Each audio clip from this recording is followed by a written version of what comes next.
92.7 big FM पर आप सुन रहे हैं यादों का edit box with Nilesh Mishra season 4। कहानियां जिनमें आप मिलते हैं खुद से। दोस्तों, आज मैं आपको सुनाने जा रहा हूं अपनी मंडली के सदस्य मंजीत ठाकुर की लिखी कहानी नर्क यात्रा। हर जिंदगी का एक किस्सा होता है और हर किस्सा आखिरकार मौत पे ही खत्म होता है। लेकिन कोई किस्सा क्या सच में मौत पे आके खत्म हो जाता है? यही सोचता हुआ गुड्डू अपने ही शरीर के सरहाने पे बैठा था। उसे यकीन ही नहीं हो रहा था कि वो मर चुका है। उसने कई दफा अपने शरीर को झंझोड़ा, चोटी काटी, कान और नाक में कागज के फूल बना के सुरसुरी की, लेकिन जो मर गया उसको क्या खाक गुदगुदी होगी? गुड्डू को लगा कि उसकी मौत की इत्तिला उसके घर वालों को तो होनी ही चाहिए।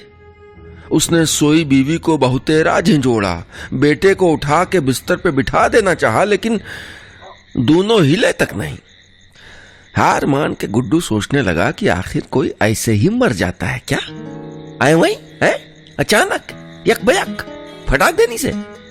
खैर, मर तो गया ही था, तो अब उसको इंतजार था यमदूतों का। सुबह के 3 बज गए थे। मरे हुए भी बहुत देर हो गई थी, लेकिन न तो भैंसे के गले की घंटी सुनाई पड़ी है, न यमदूत आए। गुड्डू सोच रहा था, और न सुबह ही हो रही है कि लोग जाग जाएं, उसकी मौत की खबर फैले। वैसे भी आज इतवार है, कौन उठेगा आज इतनी सुबह? वो सोच ही रहा था कि आवाज आई, चलो भाई, गुड्डू नंबर 703। उसने देखा 2 यमदूत आ गए थे। लेकिन गुड्डू ये जानना चाहता था कि आखिर घर और मोहल्ले के लोग उसकी मौत पे कहते क्या हैं। उसने यमदूत से गुजारिश की कि भैया 7 बजे तक रुक नहीं सकते क्या? दोनों हंस पड़े। मर गयो है, लेकिन अपनी तारीफ सुनने के लाने कितना उत्सुक हो रहा है मरकट है। दूसरे ने गुड्डू को घुड़की दी, ऐसा है चुपचाप चले चलो, हम बाद में तुमको इस रोबे धोबे की रिकॉर्डिंग सुनवा देंगे। यमदूत जी, भैंसा कहाँ है आपका? क्यों रे, भैंसे का क्या करोगे? तू मरकट चाहता है कि हम अभी तक भैंसे पे अटके रहे? सरकारी जीप मिली है हमें, बहुत देखो। गुड्डू ने देखा मटमैले रंग की एक जीप खराब खड़ी थी। ड्राइवर बोनट उठा के उसमें आधा अंदर घुसा हुआ था। ड्राइवर ऑटोमोबाइल इंजीनियर भले ना हो, लेकिन मुआयना वो उसी तल्लीनता और सघनता से कर रहा है। पहले यमदूत ने पूछा, डिफेक्ट का कुछ पता चला? ड्राइवर बोनट में ही गायब रहा, कुछ बोला नहीं। वैसे यमदूतों को पता है कि यह जीप अभी ठीक होगी नहीं। ड्राइवर देर से यमलोक जाना चाहता था, क्योंकि अभी ही दफ्तर पहुंच गए ना, तो ट्रांसपोर्ट इंचार्ज उसको नाइट शिफ्ट के पिकअप के लिए भी लगा सकता था। दोनों यमदूत और गुड्डू अपनी सीटों पर बैठ के ऊँघने लगे, और जब जागे तो देखा गाड़ी यमलोक की पार्किंग में खड़ी थी। गुड्डू सोच रहे थे कि भैया अब आगे क्या होने वाला है उनके साथ। 92.7 बिग एफएम पर आप सुन रहे हैं यादों का edit box with Nilesh Mishra season 4। कहानियां जिनमें आप मिलते हैं खुद से। दोस्तों, मैं आपको सुना रहा हूं अपनी मंडली के सदस्य मंजीत ठाकुर की लिखी कहानी नर्क यात्रा। इस कहानी में अब तक आपने सुना, गुड्डू के मरने के बाद 2 यमदूत एक खटारा जीप में उसकी आत्मा को लेकर परलोक के दफ्तर पहुंचते हैं। अब आगे। गुड्डू अब एक भीड़ भरी इमारत के अहाते में थे। हर आत्मा की तरह उन्हें भी एक साधारण सा चेकअप करवाना था, ताकि यमलोक प्रशासन ये पता लगा सके कि जो बॉडी और हार्डवेयर देके गुड्डू धरती पे भेजे गए थे वो वैसे का वैसा लेके आए हैं या उसमें कुछ डिफेक्ट है। भर्ती बाबू का नाम समथिंग मिश्रा था। मिश्रा जी को यमलोक सेवा आयोग ने यही सोच के पोस्ट पे बिठाया था कि भर्ती बाबू आत्माओं का रजिस्ट्रेशन करके उनकी फाइल बनाकर उनको जांच घर की तरफ भेजेंगे। लेकिन ऐसा था नहीं। वो भर्ती बाबू थे, लेकिन जी जान लगा के तब तक किसी आत्मा को भर्ती होने से रोकते जब तक वो आंटी से पैसा निकाल के न रखते। इस तरह मिश्रा जी धरती पे मशहूर उस कहावत का तिया पांचा कर देते जिसमें कहा गया है कि आदमी अपनी दौलत ऊपर नहीं ले जा सकता। लेकिन उनको पैसा देना आसान नहीं था। वो हर आत्मा की भर्ती में टांग अड़ा के खड़े हो जाते थे और जब आत्मा पैसे देने लगती तो वो कहते कि उनकी ईमानदारी को खरीदा जा रहा है। असल में मिश्रा जी उस स्थिति का इंतजार करते थे जिसमें आत्मा खुद रुपए को जबरन उनकी जेब में डाल दे, क्योंकि उसके बाद मिश्रा जी अब मैं क्या कर सकता हूं कह सकते थे। मिश्रा जी अभी निरीह आत्माओं से घिरे थे। सबको उस एक अदद पर्चे का इंतजार था जो उनकी फाइल में लगने वाली थी। गुड्डू ने इस बीच ये जान लिया था कि परलोक में 2 बड़े टाउनशिप हैं, जिसमें से एक स्वर्ग है और दूसरा नरक। नरक का हर मोहल्ला एक सा ही है। स्वर्ग में अलग अलग ब्लॉक बने हैं। स्वर्ग में एक एडमिन ब्लॉक है, जबकि नरक में एक नरक निगम है जो है तो लेकिन असल में कहीं नहीं है। अचानक किसी ने गुड्डू से पूछा, तुम टाइम से पहले कैसे आ गए? गुड्डू ने उसकी तरफ देखा। मतलब ये कि तुम्हारा जो इंडिकेटर है वो तो अभी तक ग्रीन ही है। गुड्डू समझ गया कि जब तक उसके कान के पास का ये इंडिकेटर, जो धरती पे कभी नहीं दिखता, ये लाल ना हो जाए, आदमी की मौत नहीं आ सकती। यानी गुड्डू जी वक्त से पहले गलती से मारे गए थे और जल्दी से धरती नहीं लौटे तो मामला संजीदा हो जाएगा। अब क्या करें? गुड्डू ने उसी से पूछा। देखो, अब से तो कुछ हो नहीं सकता ना। अब तो एक ही रास्ता है, परमिट कटवाओ, भीतर जाओ और अफसरन के सामने ऐन अपनी बात कह दो। गुड्डू सोच में पड़ गया। नौकरशाही के मामले में धरती से अलग नहीं है ये परलोक भी। 92.7 बिग एफएम पर आप सुन रहे हैं यादों का idiot box with Nilesh Mishra season 4, कहानियां जिनमें आप मिलते हैं खुद से। दोस्तों, मैं आपको सुना रहा हूं अपनी मंडली के सदस्य मंजीत ठाकुर की लिखी कहानी नरक यात्रा। इस कहानी में अब तक आपने सुना, गुड्डू की आत्मा यमलोक पहुंचती है, लेकिन अंदर जाने की जांच प्रक्रियाओं के दौरान पता लगता है कि वो समय से पहले मर गया है। अब उसको धरती पे लौटने की जल्दी है, वरना उसकी देह नष्ट हो जाएगी। क्या वो धरती पे वापस जा पाएगा? सुनते हैं आगे।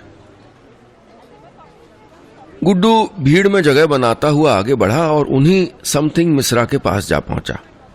पां लागी पंडित जी? मिश्रा जी ने पां लागी के उत्तर में हंस के कहा, खूब पांव लगाओ, बस खैच मटी देना। गुड्डू के पास और अधिक विनम्र होने के सिवा कोई चारा ही न था। मिश्रा जी थोड़ा कर देते? मिश्रा जी ने मासूमियत से पूछा। क्या कर दे? सर, पर्चा बना देते हमारा। बनाएंगे भैया, क्यों नहीं बनाएंगे? बिल्कुल बनाएंगे, बिल्कुल बनाएंगे, मिश्रा जी ने पुचकार के कहा। लेकिन असल में मिश्रा जी हिले भी नहीं। वो अपने स्मार्टफोन पे व्हाट्सएप मैसेज चेक करने में बिजी थे। और सुनो, ये यमलोक है, यहाँ किसी को सरवर ना कहा करो, इसकी कोई जरूरत नहीं है। सरकार कहो। सरकार है? मिश्रा जी ने आदेश दिया। गुड्डू को अपनी गलती का आभास हो गया। आसपास की भीड़ में थोड़ी खुसुर फुसुर हुई। सरकारी दफ्तरों के कुछ पुराने किरानियों की आत्माओं ने गुड्डू को समझाया कि कुछ ले दे के मामला निपटाओ, वरना व्हाट्सएप का तो क्या है, मैसेज तो लगातार आते ही रहेंगे। गुड्डू ने जेब में हाथ डाला तो 20 रुपए का एक नोट निकल आया। उसने नोट उठा के मिश्रा जी की मेज पे रख दिया। ये क्या है? बच्चों की मिठाई के लिए है सरकार। अरे उठाओ इसे, घूस दे रहे हो? अरे सरकार, पर्चा बना देते। अरे उठाओ भाई, कह के मिश्रा जी पर्चा बनाने लगे। नोट यूं ही अनाथ सा पड़ा रहा मेज पर। मिश्रा जी ने एक फॉर्म पे गुड्डू का नाम, बाप का नाम समेत सारे ब्यौरे फटाफट भर दिए थे।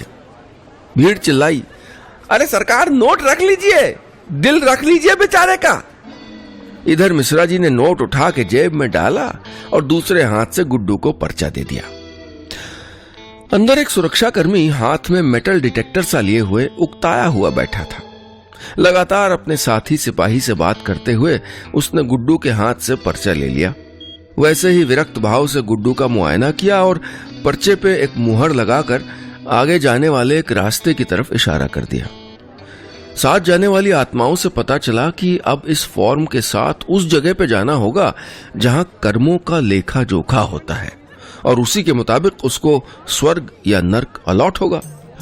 जल्दी जल्दी अब गुड्डू एक जर्जर इमारत के सामने था, चित्रगुप्त सचिवालय, जहां एक बहुत लंबी कतार लगी थी। चारों तरफ कागज के टुकड़े, टूटी कलमें, केले के छिलके बिखरे थे, मक्खियां भिनभिना रही थीं। गुड्डू ने एक यमदूत को चुपचाप 500 की पत्ती पकड़ाई तो सीधे काउंटर पे पहुंच गया। काउंटर क्लर्क ने उसके फॉर्म को देखा, उस पे बने बार कोड को कंप्यूटर में डाला और उसके ऊपर एक नाम लिख दिया। गुड्डू ने देखा बाकियों की तरह उसको स्वर्ग या नरक अलॉट नहीं हुआ था, बल्कि किसी रिछारिया जी से मिलने के लिए कहा गया था। रिछारिया जी चित्रगुप्त सेवा के ग्रेड 3 अफसर थे।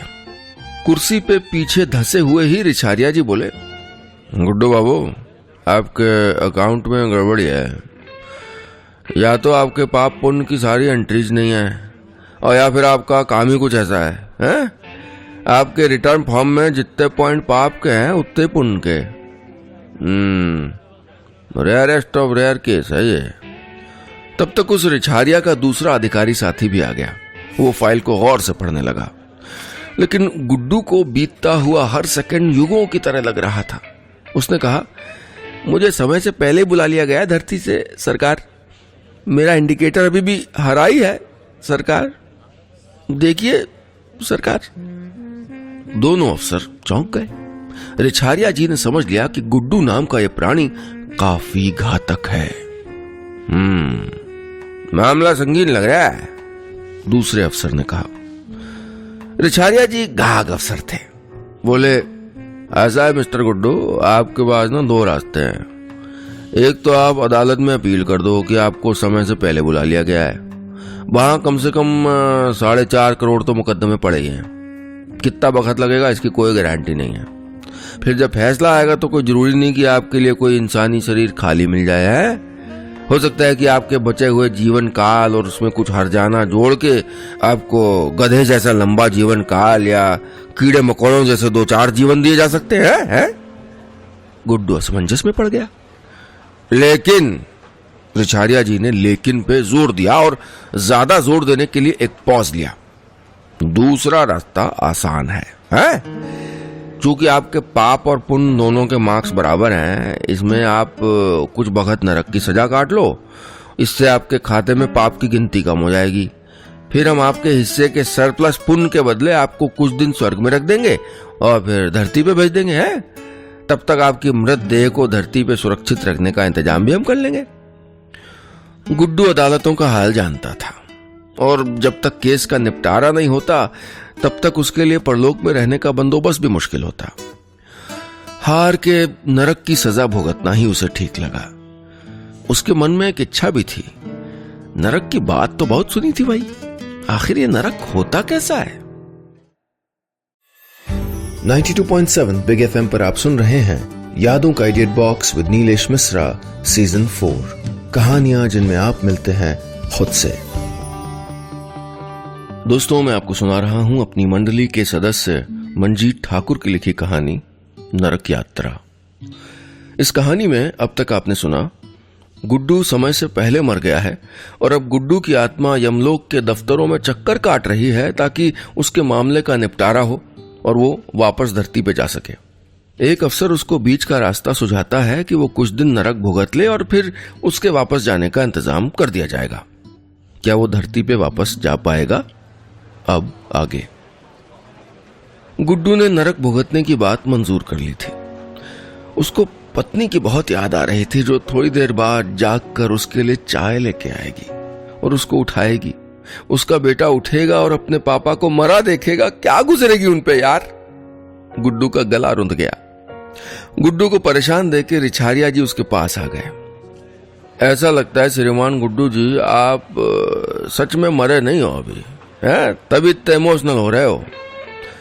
रिछारिया जी ने गुड्डू को बताया कि अगर वो 3 सजाएं काट ले तो उसके 25% पाप कट जाएंगे।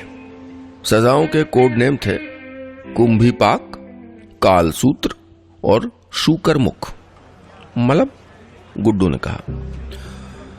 भैया हमें यूं तो ठीक से कुछ पता नहीं है, पर लोग तो पूरे परलोक में यही सब बातें कहते घूम रहे हैं कि इन 3 सजाओं का मतलब आपको 3 दफा आरे से चीरा जाएगा, 2 बार खोलते तेल में तला जाएगा और 1 बार सर के बल नीचे गिरा के ईख की तरह कोल्हू में पेरा जाएगा। है गुड्डू के पैरों के नीचे से जमीन खिसक गई। रिछारिया जी ने मुस्कुरा के कहा, जे ज्यादा नहीं है, हम तो आपके भले के लिए कह रहे हैं, वरना हमारे पास तो लिस्ट बहुत लंबी है यातनाओं के तरीकों की।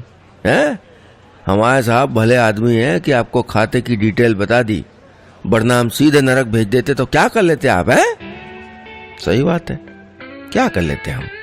गुड्डू सहमत था। वैसे भी परलोक में आरटीआई की भी व्यवस्था नहीं है। गुड्डू हार के एक तगड़े यमदूत के साथ नरक की तरफ जा रहा था। उसे सिहरन हो रही थी कि पता नहीं आगे क्या होगा। दोनों दरवाजे से अंदर गए तो भीतर एक और यमदूत था। बोलो, उसने कहा।